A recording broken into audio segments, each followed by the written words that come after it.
Mga boss, gusto nyo rin bang lagyan ng remote control ang electric fan nyo kagaya ng napapanood nyo sa video? Sa video na to ay ipapakita ko kung paano yun gawin. Bali 220 volts talaga to mga boss. Wala siyang remote pero ipapakita ko kung paano siya lagyan. Tapusin nyo yung video mga boss para masundan nyo.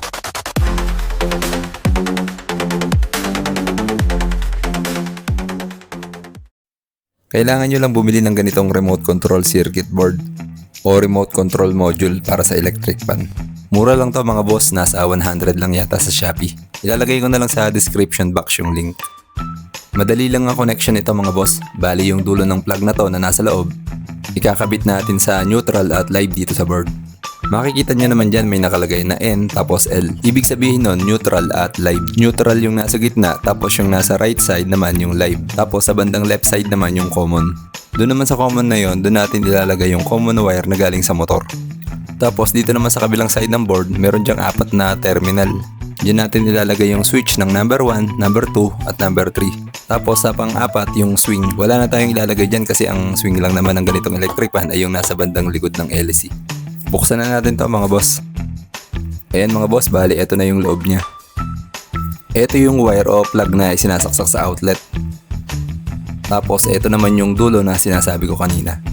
Yung isang dulo ng wire na yan, yung kulay brown, nakakonekta siya sa zero ng switch.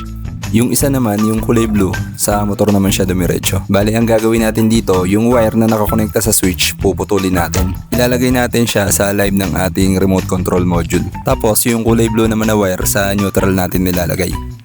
Pero kahit magkabaligtad ng lagay dyan, okay lang mga boss. Tapos, yung karugtong ng wire na kulay blue, bali kulay black kasi yung karugtong na yon na galing sa motor. Yung black wire na yon sa common itong board natin nilalagay. Tapos yung switch niya, tatanggalin na natin yung mga wire na yan sa switch. Lilipat natin dito sa board ng remote control. Magkakasunod lang naman yan. Yung katabi ng 0 sa switch, yun yung number 1. Tapos 2, tapos 3. Gawin na lang natin mga boss para mas maintindihan nyo.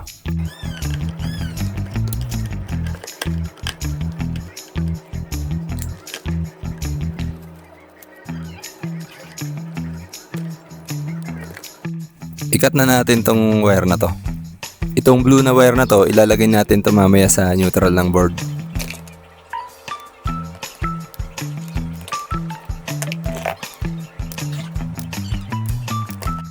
Luwagan lang muna natin mga boss yung mga tornilyo.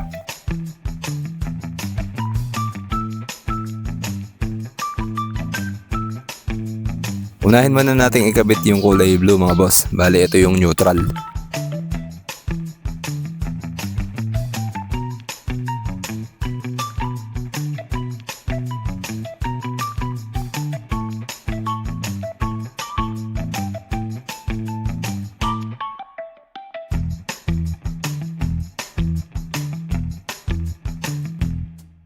Itong brown na wire naman sa live natin ilalagay. Ulitin ko lang mga boss, kahit magkabaliktad kayo ng lagay dyan, okay lang, walang problema.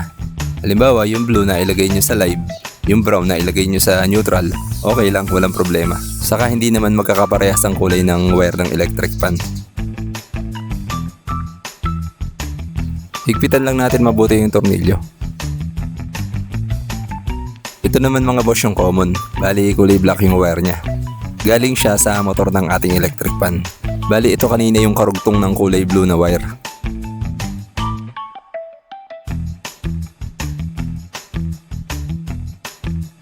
Ilalagay naman natin to sa common dito sa ating board.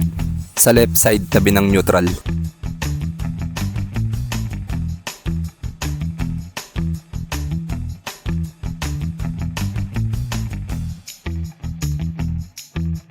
Mga boss, higpitan lang natin mabuti yung tornilyo.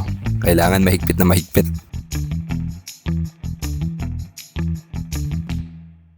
Ngayon mga boss, dito naman tayo sa switch. Ang number 1 dito ay yung katabi ng pinanggalingan ng wire na kulay brown kanina. Yung inilagay natin sa live. Bale, ito yun, yung kulay blue. Ito yung number 1. Number 2 yung white at 3 naman yung red. Ayun mga boss, bali ikinat na natin yung kulay blue. Unahin muna natin yung number 1 o yung kulay blue na wire. Tapos ikakabit na natin siya agad sa board para hindi tayo malito. Baka kasi mamaya mapagpalit-palit natin silang tatlo pag sabay-sabay natin kinat yung mga wire. Lalagyan natin ng lead yung dulo ng wire para medyo tumigas ng konti.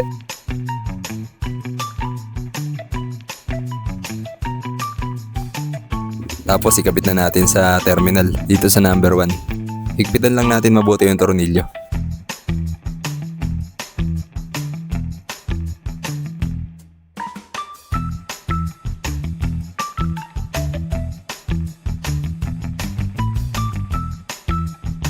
Sunod mga boss ay sa number 2 naman tayo. Kulay white naman yung wire niya. Ikat na din natin mga boss. Tapos balatan natin yung dulo.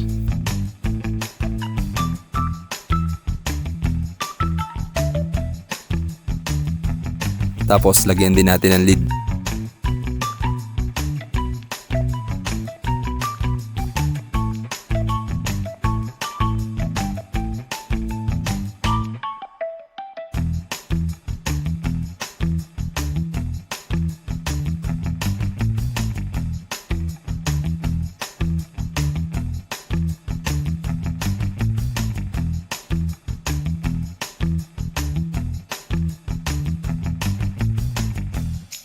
At ang panghuling wire ay yung number 3 mga boss. Kulay red naman yung wire ng number 3. Pero mga boss, hindi lahat ng electric fan magkakaparehas ang kulay ng wire sa switch. Basta sundin nyo lang yung pagkakasunod-sunod. Huwag na kayong tumingin sa kulay. Siya nga pala mga boss, baka hindi pa kayo nakasubscribe, baka pwedeng pasubscribe naman at pahit ng notification bell para lagi kayong updated pag may bago tayong upload.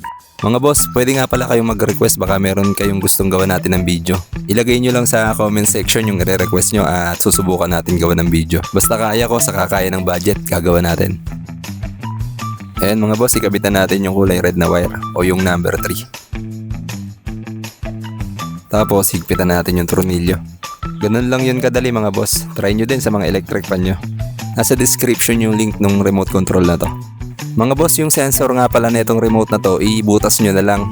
Nasa dulong bahagi ng video kung paano ko ginawa yun. Pag kasi nasa loob lang yung sensor, minsan ayaw gumana. Mas maganda talaga nakalabas siya. Goods na to mga boss, gagana na to. Tatayo ko lang yung electric fan tapos susubukan na natin.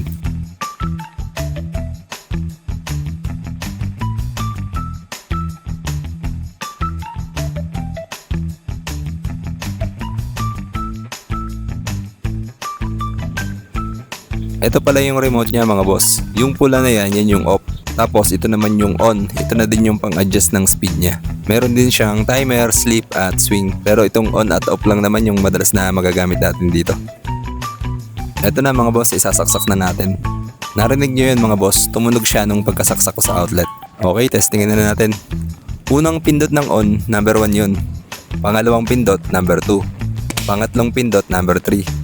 Tapos pag pinindot pa natin ng isang beses, babalik siya sa number 1. Ayan mga boss, goods na to.